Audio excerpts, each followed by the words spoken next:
All right, here with Terry Lane, another successful Fallon card. What was your thoughts, your opinions on how the show turned out despite a few setbacks during the week? Man, it's always the funnest show of the year. It really is the funnest show I do every single year, and it keeps growing, it keeps getting bigger, and I hope next year we can bring TV. I know I say that every year, but we're going to do it, and we're going to bring ESPN or Telecultura or somewhere out here. But the fights are great, the crowd loves it, and the beer's cold and it's swelling, so it's good. It's good. It's a great show. What does it say to you about a card like this, where in the past you put on maybe a big main event, big higher profile main event? Now you had 4 6-rounders, 4 and 6-round bouts with up and coming fighters that are hungry, and they provided some of the best fights. Probably, I'm sure you would agree that maybe have been on your cards. That might be the best card we've ever put on. And you have the 4 and 6-rounders, the guys who are hungry, the guys who want to do it, who want to fight. You don't need the big names. You really don't need the big names. There's so much talent in the 4 and 6-rounders that I'd rather put fights in those guys than pay for a big name. I think don't hold me to that, but you know what? Those guys want to fight. They're hungry, and those are the best guys to deal with. You had a lot of local fighters on the card. Is that a direction? I mean, you've always looked forward to. Now that there's actually fighters in the area to put them on and fill up a card, how are you feeling about the future prospects of local fighters on the card? I mean, in promotional speak, you know, Northern Nevada is kind of our turf. You know, it's Let's Get It On Promotions turf, and we have like 10 guys that we can put on fights, yourself included, and that's the way I want to go, man. I want to cultivate the talent here and give people opportunities here. You really don't need to bring in guys from elsewhere to do so. You don't need it. First time that the Fallon fights did include an MMA portion of the card. Your thoughts on that, on why you went in that direction? Well, the simple answer is this: the local MMA fighters I wanted to put on were unavailable for various reasons. So instead of bringing other guys in, guys in from California, we just thought to do all boxing, and I'm really happy we went in that direction. You had a star here, Fernando Vargas, in the audience. How did he get along? What was his reaction to a promotion that you put on?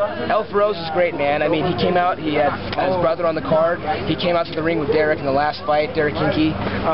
You know, he was cool to work with, and he was go with the flow, to use a boxing term. He was roll with the punches. He was in camp with his brother. He was supportive of his brother. He stayed in a little town, a little motel, but he was here to support his brother, and that spoke a lot to me about the type of guy he is.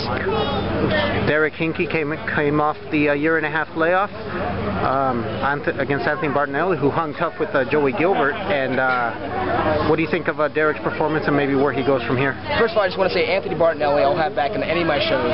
Class act guy. I know he reacted kind of differently after the fight. He was upset. I know something's happening in mine. You got to give Anthony all of his props. Derek looked good. He can really bang, and so it was a second-round knockout. But I think it maybe could have gone longer, to be honest with you. He's had the layoff.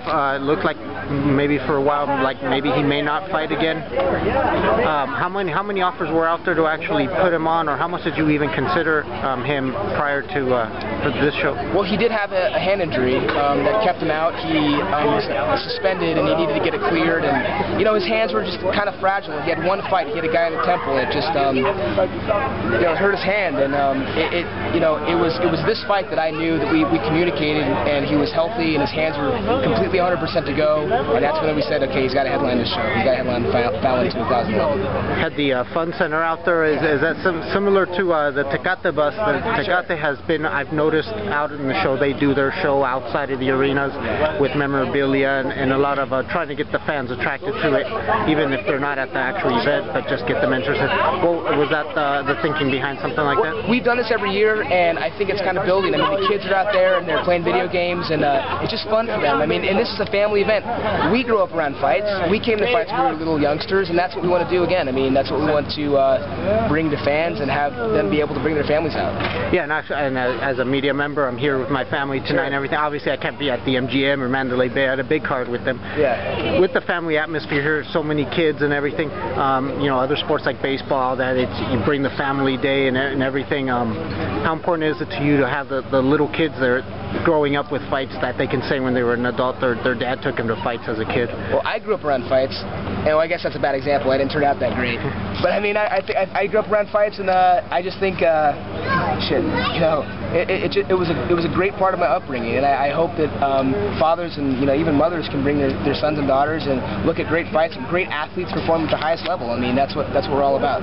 You attend various fights for various promoters. What is it you've been taking from maybe a Top Rank card, Golden Boy card, or working with other promoters that maybe you needed to learn, or that you maybe disagree with in a direction that those promotional companies go? You trying to get me in trouble, man? What are you trying to do to me? I think Top Rank has the right model. I think they have the right model, and they have for decades. I'll just leave it at that. Okay. In future shows, what's next for Let's Get In on Promotion? Man, maybe we have Donaire's fight on the 22nd of October at Torino. That's still up in the air. We'd love to do that. October 22nd. If not that, sometime in October up in northern Nevada, and we're going to go down to Vegas and Southern California here really soon. Any closing thoughts? Yeah, we also go to China, man. China project, big stuff's in the work, man. We want to bring some shows to China and Macau, specifically Hong Kong area as well, and we're getting on that, man. All right, hey, another great show. Congratulations, so and thank you for. We'll get you on next year, hopefully. Hey, hopefully, hey, we'll get some wins, and then we'll be back.